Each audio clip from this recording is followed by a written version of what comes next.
take our Bibles and turn to the book of Joshua, Joshua chapter 7. Life is not fair. Maybe you've noticed that sometimes you just seem to get the short end of the stick, and you don't get a fair shake.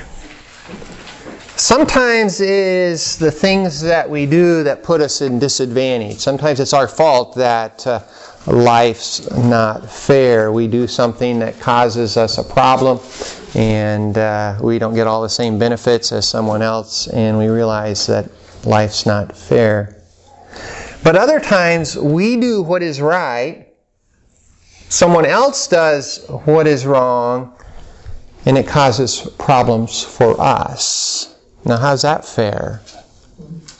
For example, some boy in some school in some place kills other kids with guns in school.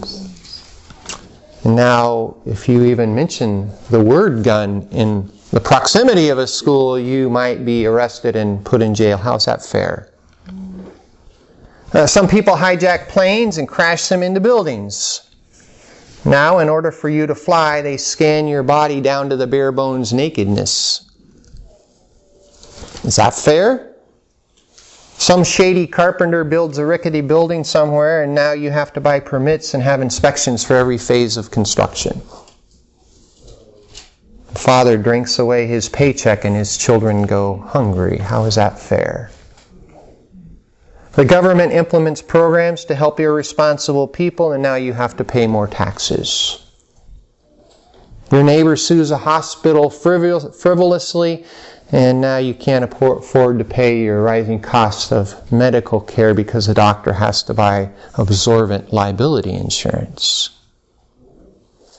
Investors speculate on the value of crude oil, and you have to pay $4 a gallon for gasoline. They get rich and you have less money in your pocket. Tell me life is fair. I dare you. If we're expecting life to be fair, we're in for a big disappointment. And one of the things that we should understand, though, this world in which we live, that sin is a significant contributor to life being unfair. From our perspective, when we say that, we think of other people's sin. Other people's sin, it's unfair for us. But to see the big picture about unfairness in life accurately, we need to make some clarifications about sin. So here in Joshua chapter 7, in verse 1 it says, But the sons of Israel acted unfaithfully in regard to the things under the ban, for Achan the son of Carmi, the son of Zabdi, the son of Zerah, of the tribe of Judah. Achan took some of the things under the ban, therefore the anger of the Lord burned against the sons of Israel. And then in verses 2 to 5, it describes how Joshua sent the men of Jericho up to Ai, to Bethel, and how they were defeated. In verse 4, it says, So 3,000 men went up from the people there, but they fled from the men of Ai, and the men of Ai struck down about 36 of their men and pursued them from the gate as far as Sabarim. And they struck them down on the descent. So the hearts of the people melted and became as water. And Joshua tore his clothes and fell to the earth on his face before the ark of the Lord until evening, both he and the elders of Israel, and they put dust on their head. Achan had taken things under the ban. And if we went back over to chapter 6, it describes the fall of Jericho. This is about the city of Jericho and how they marched around the city and the walls fell and the Israelites went in and destroyed everyone except for Rahab and her family. And in verse 17, God told Joshua, and Joshua told the people, The city shall be under ban. All that is in it belongs to the Lord. Only Rahab the harlot and all who are with her in the house shall live, because she hid the messengers. And then if you go down to Verse 19, but all the silver and gold and articles of bronze and iron are holy to the Lord. They shall go into the treasury of the Lord. But verse 24 says, they burned the city with fire and all that was in it, only the silver and the gold, the articles of bronze and iron, they put them into the treasury, the house of the Lord. So as far as everybody was concerned, except for Achan, they had done exactly what God said. And yet Achan, it tells us in chapter 7, verse 1, he took some of the things under the ban. The first clarification about sin is that no sin is ever hidden from God. All of the Israelites, Joshua, all the leaders, all the people, except for Achan and maybe some immediate members of his family, they thought they had obeyed God. And Achan apparently thought his sin was hidden. He found some really cool things in the city. And valuable things from which, when the walls of Jericho fell down. And he's really no different than us. If we have the opportunity, we have a desire, this could be really profitable, this could be really good for us. What's it going to hurt anybody? No one will be hurt. No one will know. What's the harm? It would be foolish of me just to leave these things here when I can benefit from them. So, and that's kind of the way our thinking goes sometimes, isn't it? He wasn't caught in the act. He wasn't found out. Therefore, he thought he had escaped notice. You ever find yourself in a situation where you do something, maybe it's wrong or maybe it's just silly or stupid, and you kind of look around and go, glad that's over and I got away with that. You ever get that kind of, nobody, you look around, glad nobody saw me do that. And maybe it's just some silly thing, or maybe it's some dangerous thing, some of you men, I suppose, and maybe sometimes it's wrong things. And Israel, the people were unaware. But what does it say in verse 1? Therefore the anger of the Lord burned against the sons of Israel. God knew. And God was angry, and that's why what happened. Sin is any kind of unfaithfulness to God. And we think about this situation. Here's a city, Jericho, and God said everything in the city is to be destroyed except these things, and they're going to be put in the treasury of the temple. God defines what's right and what's wrong. God defines what's sin, what's righteousness. And this time, in this city, in this battle, God said to do this. And in other cities and other battles, they could take stuff. They could gather the loot, if you will. But in this time, God said this is the way it'll be. It's kind of like Joseph. Mom says, all right, Joseph, it's snack time. Here's a cookie. All right. Is it right for you to eat the cookie, Joseph? Of course it's right for you to eat a cookie. Mom gave it to you. It's okay. But another time, Joseph says, hey, can I have a cookie? And Mom says, no. Would it be right for Joseph to go get a cookie and eat it? And so you see, in that instance, and we understand that right and wrong is defined by mother in this case, and in this case with Achan, is defined by God. And it was an act of unfaithfulness that, notice what it says in verse 1, the sons of Israel acted unfaithfully. Unfaithfully. Unfaithfulness. Without faith, there's sin. And that's what it says in Romans chapter 14. If you act without faith, it is sin. In James chapter 4, the one who knows the right thing to do and does not do it, to him it is sin. There are some things that are always sin. There are some things that are right and wrong always. And there are other things that are right and wrong because in this instance, God says they're right and wrong. And we're aware of that. Some things are sin under certain circumstances. God tells us to be in submission to the government, and if the government makes a rule or a law, then we have a responsibility. Although it's not an absolute right or wrong in a moral sense, it is because of the rule that's been made. Sometimes sin is sin because of motives. And we think that we can hide our sin, but God always sees and always knows. We think of Adam. Adam ate from the tree. Why was it wrong to eat from the tree? Because God said. Because He's God, and He said, and He doesn't have to explain His reasons. Sometimes if we don't understand why something's sin, we think it's okay to sin, right? Well, that doesn't make sense to me. Why should I do this? It doesn't make sense. Like Eve said, it's good for food. It's desirable to make one wise. I'll be like God. How can you complain or argue about that? Well, God said that's how you can. And so where God draws a line, that's where the line is. And we have a tendency to rationalize. If it makes sense to us, then, okay, it's sin. But if it doesn't make sense to us, is it really sin? Well, for example, we might say immorality is bad if it hurts people or because it hurts people.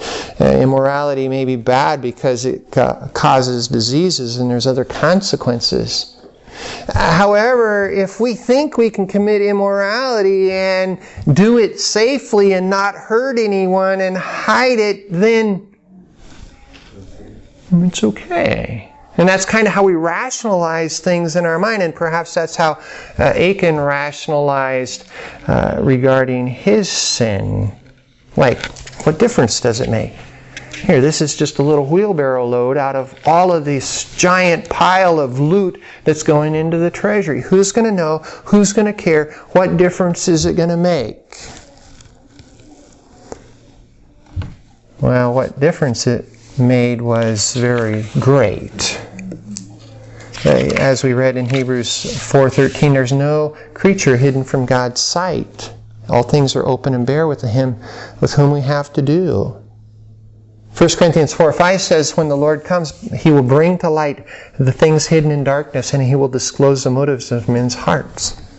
There's nothing, no sin that's hidden from God, and we're wrong to think that it is. In Revelation 20 talks about the end where God sits on a great white throne and He judges, and He says the books will be open and people will be judged by their works, by their deeds. You know, there are some sins that we'll take to our grave with us and nobody will know. But God tells us the graves will be open and everything will come out.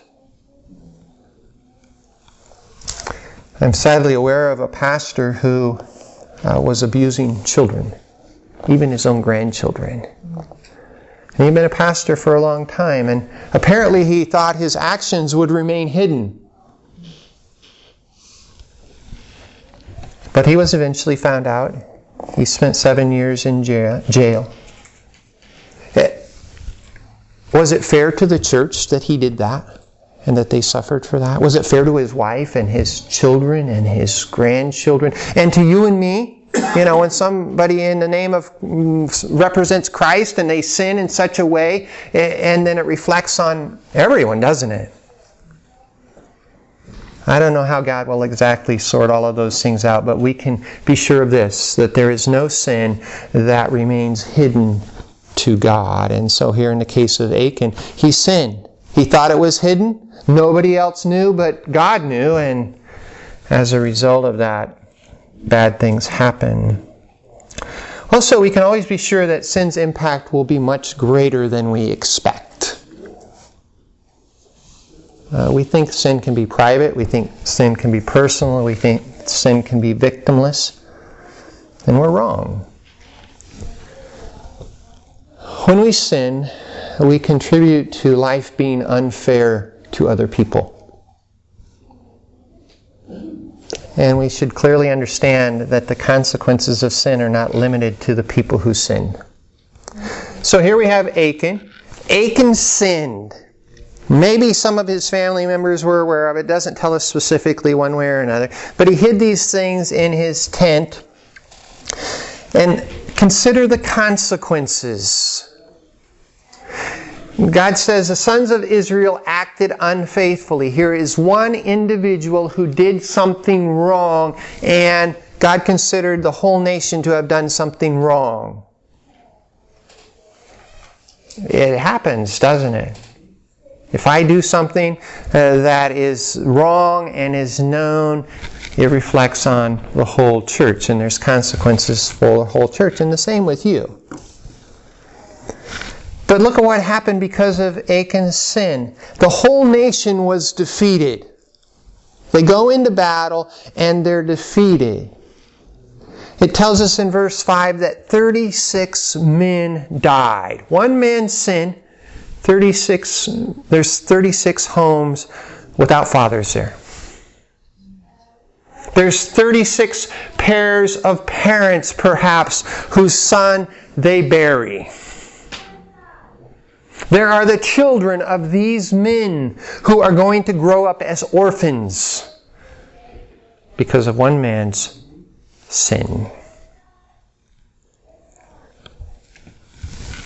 The whole nation is demoralized. It says the people's heart melted and became as water. How discouraging it is when someone sins and causes problems. As we go through the rest of chapter 7, Achan is eventually identified. And in verse 24 it says that Joshua and all Israel took Achan, the son of Zerah, with the silver, the mantle, the bar of gold, and his sons and his daughters, his oxen, his donkeys, his sheep, his tent, and all that belonged to him. And they brought him up to the valley of Achor. And Joshua said, "Why have you troubled us? The Lord will trouble you today." And all Israel stoned them with stones and buried them, burned them with fire after they had stoned them with stones, and raised a great heap of stones over them. And so the consequence of his sin was very great. It wasn't just him. It wasn't inconsequential. It was huge. And you might say, well, yeah, that happened in that case, but that's the exception. But it's not, is it? The pandemic spread of consequences of sin is not unique to this situation, but it's universal. Consider Adam. Adam sinned, right? Some little sin, like don't eat from the tree, he ate from the tree. Oh, what's the big deal? Well, he disobeyed God. And as a result of him disobeying God, sin entered the world, death entered the world, death spread to all men, and now all men die. And if you're sitting here today and you're achy and you're hurting and your hair is getting white, maybe it's falling out, and that's because Adam sinned. Maybe your heart is broken because there's a broken relationship. That's the result of sin. Maybe somebody close to you has died and you're separated from them, and that's because of sin. And we think, well, my sin is little, it's inconsequential. Well, so was Adam's sin, so was Achan's sin. But the spread of the consequences of sin is huge. And as we face that juncture, that point of temptation, and say, should I do this or should I do that? I know God says it's wrong, but, and we begin to rationalize it, take a step back and say, wait a minute. If this was an apple and I was Adam, what would be the consequences of this? If this was a bar of gold and I was Achan, what would be the consequences of this? And to understand that our sin, no matter how seemingly small and seemingly inconsequential, will always have consequences that spread much greater than we ever imagine and impact people that we never consider. And consider David. David committed adultery. David committed murder. The consequences of his sin are huge. He had a daughter that was raped by his son. He had another son who killed that son, murdered him. That son who murdered the other son then rose up and created a rebellion in the nation, a coup to take over the throne, and David had to flee Jerusalem. You think that was easy on the nation Israel? All of this was a result of David's sin. He did it secretly, didn't he? He did it privately. He hid it for a while.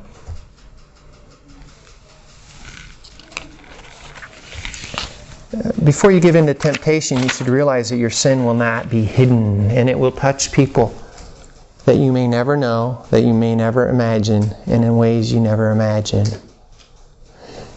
But we also need to recognize and clarify that although sin will eventually be revealed, sin may go unnoticed for a time. It doesn't tell us how long it was between the time Achan took these things and put them in his tent and he became known, became found out. But there was some lapse of time. And sometimes we commit sins and we plant those seeds and, this is good. No big deal. I got away with this. But often it's the consequences of sin that are the first indication that a sin has occurred. What was the first clue that something was wrong? They sent the army off. All right, here it is. Easy victory. 3,000 men. We're going to overwhelm these cities. We're going to go there, and they get up there and they're chased away and 36 men die. And oh no, what has happened? How can this be? And so Joshua, verse 6, it says, he tore his clothes and fell to the earth, his face before the ark of the Lord until evening, both he and the elders of Israel, and they put dust on their head. And Joshua said, Alas, O Lord God, why did you ever bring this people over the Jordan, only to deliver us into the hand of the Ammonites and to destroy us? Notice what's happening. He's falling before God and says, why did you even bring us here, God? If only we had been willing to dwell beyond the Jordan. Oh Lord, what can I say since Israel has turned their back before their enemies? For the Canaanite and all the inhabitants of the land will hear of it, and they will surround us and cut off your name from the earth, our name from the earth. And what will you do for your great name? Something's wrong. And sometimes we're going through our life and things are going okay, and then all of a sudden, whack! Something hits us. It's like, wow, where did that come from? And we call out to God and we whine and we complain perhaps. But sin is like seeds. They're planted, they're there. They may even be growing, but their existence is not clear. Sometimes until a long time after they've been put in the ground. And when we sin, we're like planting those seeds, and the harvest may not even be apparent that there's going to be one, but oftentimes there is. There's a story told of a young lad, perhaps Joseph's age or so, and his dad says, all right, I want you to plant these rows of beans, and here's all the bean seeds, a whole bag of bean seeds, and you can go play when you're all done planting the beans. And he showed him how to plant the beans, and so the boy began to plant the beans, and he is planting like his dad said, and he looked at this huge bag and he goes, this is going to take forever.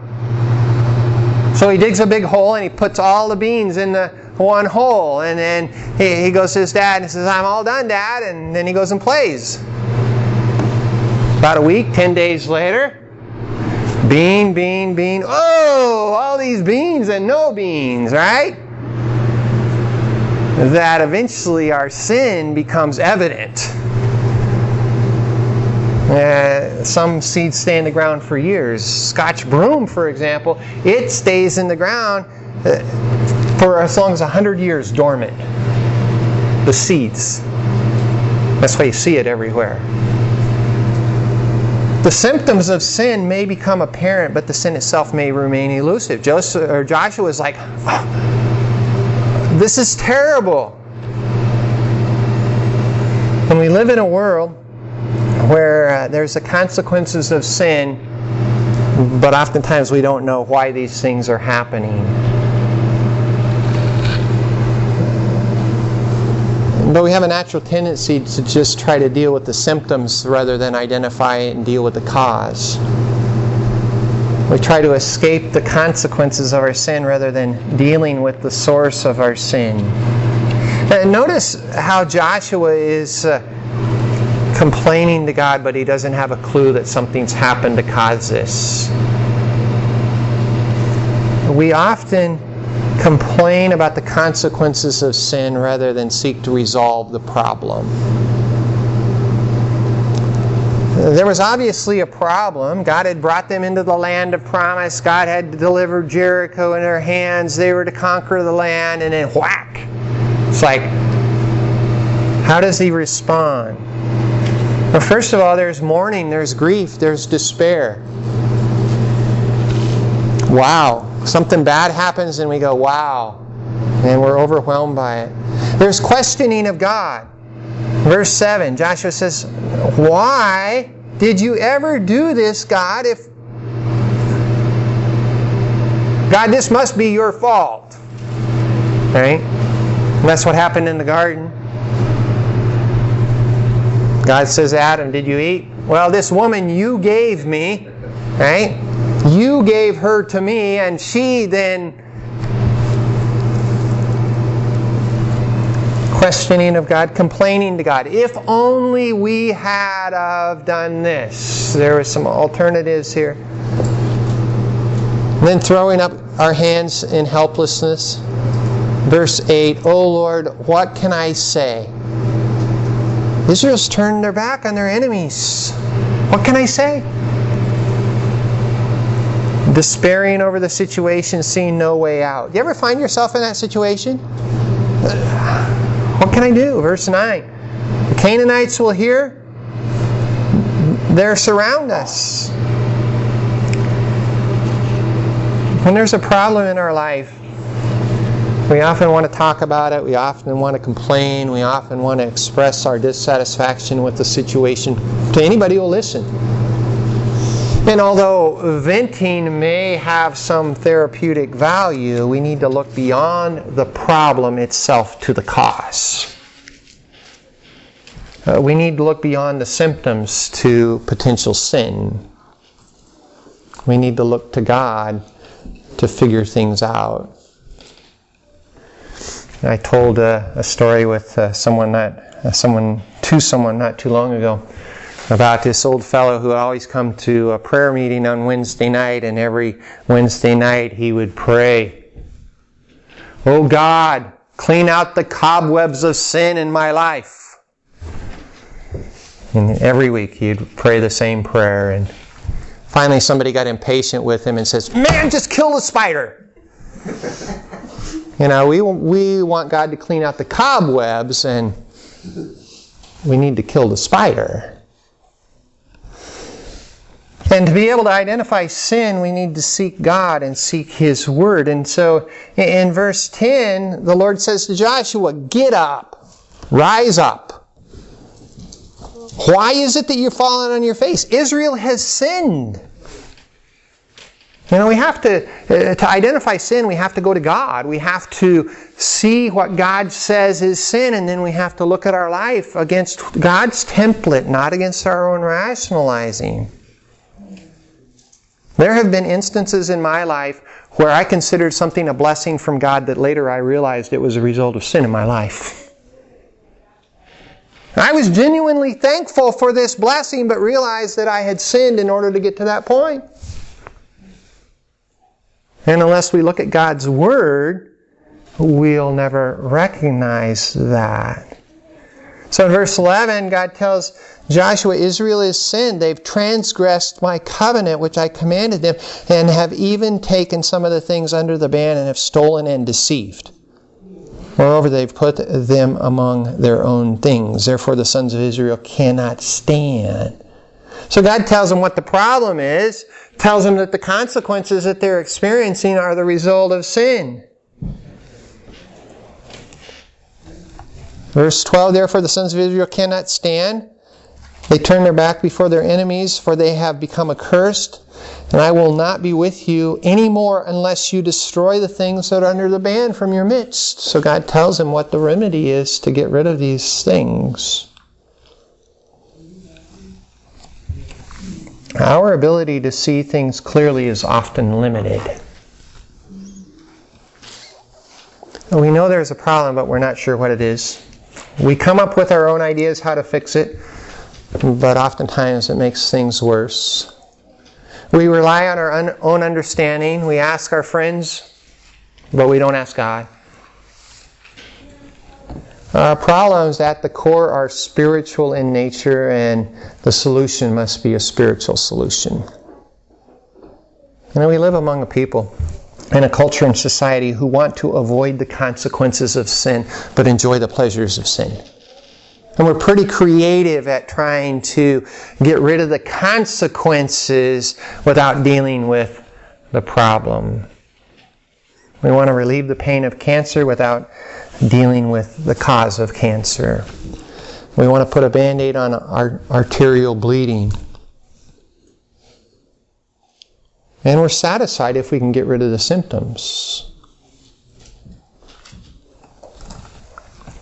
We live in a culture that medicates and deals with self-help programs in order to deal with the symptoms, rather than dealing with the cause. And we need to come to God humbly and submissively and seek God through His Word to know how to deal with sin in our life. So we have to identify the sin, and then we have to know how to deal with it according to what God says. I remember very vividly, and it was 1987. I was in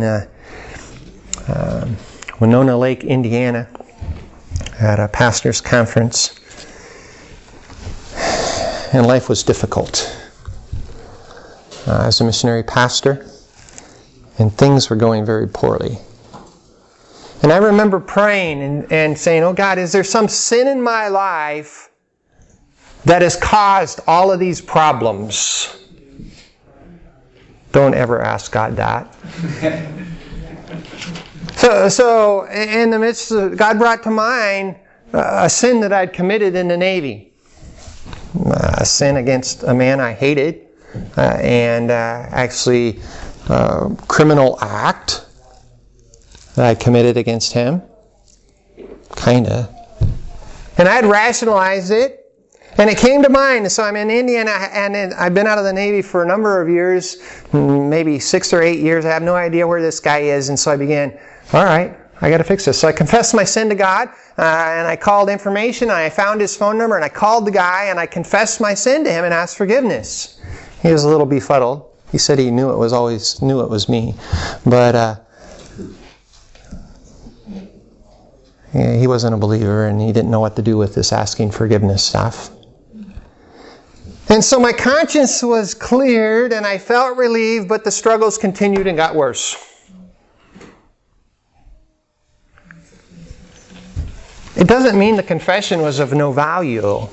Sometimes our trials are the result of personal sin, and sometimes they're there because of somebody else's sin, and sometimes they're there because God's stretching us and causing us to grow. And in this situation, my troubles weren't the result of this sin, but there was that sin that needed to be dealt with. And as we come to God, God may reveal to us this whole plethora of sins that we need to deal with, and just deal with them one at a time. But don't expect necessarily that confession of sin will eliminate the consequences of your sin. And we should be clear about that. A sin does damage. Sometimes it's irreparable.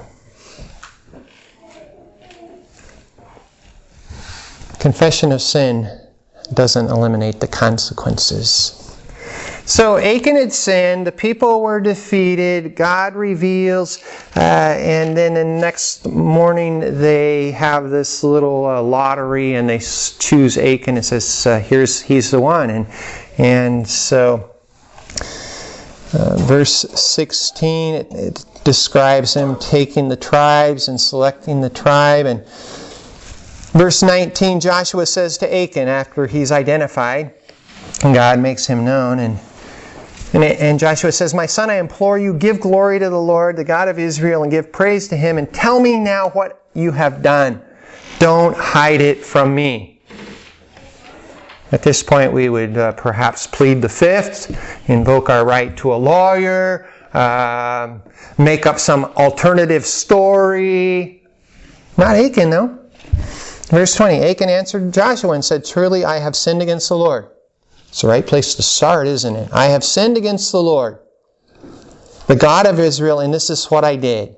And so he doesn't say, well, I made a mistake, or oops, I messed up. Oh, I sinned against the Lord. He says, when I saw the spoil of a beautiful mantle from Shinar, probably a garment with gold interwoven through it. When I saw that, and 200 shekels of silver and a bar of gold, 50 shekels in weight, I coveted them, and I took them, and behold, they're concealed in the earth inside of my tent with the silver underneath it. That is a perfect confession. I sinned against God. This is my sin. This is what specifically I did. This was my motive, and this is what I did. I coveted. I sinned against God. I saw those things. I wanted them. I took them, and this is where they are. And so Joshua sends them in. They go to his tent. They find him just like he said. Confession. He fessed up. He took responsibility. And when we confess and we take responsibility and we fess up, then we think, okay, God will fix everything. I did my part.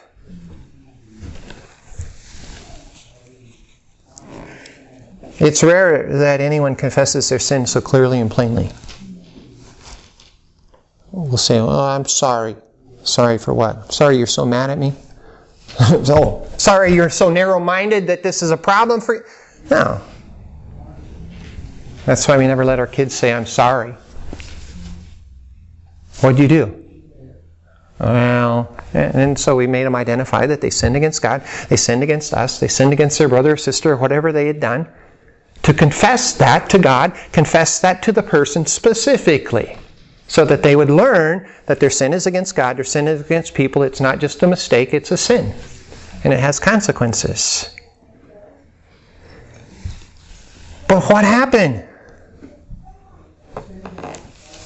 They took him, his family, his animals, his tent, put him in a big pile or stood him there, piled rocks on him, killed him with rocks, burned him with fire, and made a monument out of it. Even though he confessed. Even though Achan confessed, there were still 36 men dead. Their families were still absent, fathers and husbands. And he still suffered the consequences of his sin. We know 1 John 1:9, if you confess your sins, God is faithful and righteous to forgive us our sins and cleanse us from all unrighteousness. And sometimes we take that to the bank and we say, all right, I'm going to sin, but I know that God's going to forgive me. Right? And we fail to recognize the significance and the consequences of our sin. Someone communicated this week, says, grace never says do what you want and God will forgive. That grace says obey God, and when you fail, He will forgive. Sin always brings about consequences, and some of the consequences linger for life, however long or short that may be, as in Achan's case. If I committed adultery, my wife may forgive me or kill me, but our relationship would never be the same. Right? And my relationship with my children would never be the same. And my relationship with Canaan Church would never be the same, would it? Forgiveness does not eliminate the consequences of sin. If I shoot my neighbor's kid who parties all night and keeps me awake, I may be forgiven, but I'll enjoy whatever forgiveness I have looking through the bars of the jail. If I become drunk and crash into a tree, become paralyzed, I may get accident forgiveness from my insurance company, and God can forgive me, but I may spend the rest of my life in a wheelchair. God forgave David. 4 of his sons died. His life was filled with pain and trouble and distress, which were the direct consequences of his sin. It's much better for us to do what is right than to suffer the consequences of our sin.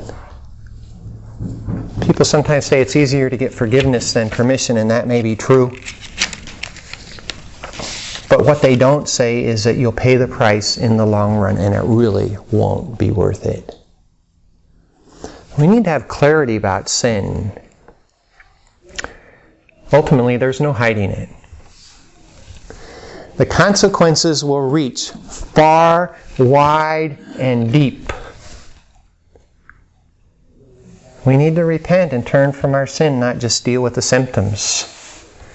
And we need to be clear that the sin never turns out for the better. The lingering consequences of the sin provide a great deterrent for us. You know, life isn't fair, is it? It's not fair that we should suffer for other people's sin. But we need to seriously consider it's not fair that we cause other people to suffer because of our sin.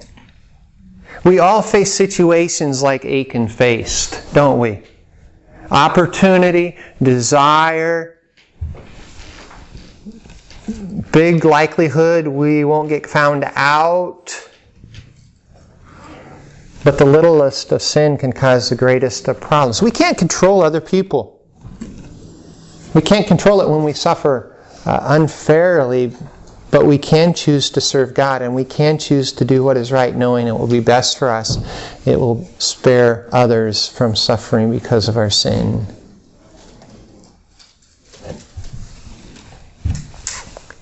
I think about Achan. I didn't plan it this way, but I was thinking about it this morning. Today's Father's Day. And those of us who are fathers find ourselves in a situation. Achan was a father, right? And he came to a juncture, a point in his life where he made a choice that was sinful and selfish. And the consequences for his household were huge. And we need to understand, especially as fathers, but all of us, that what seems to be the smallest of choices can have a tremendous impact. The littlest of sin can cause the greatest of problems. And we don't want to be those people who cause problems for others, do we?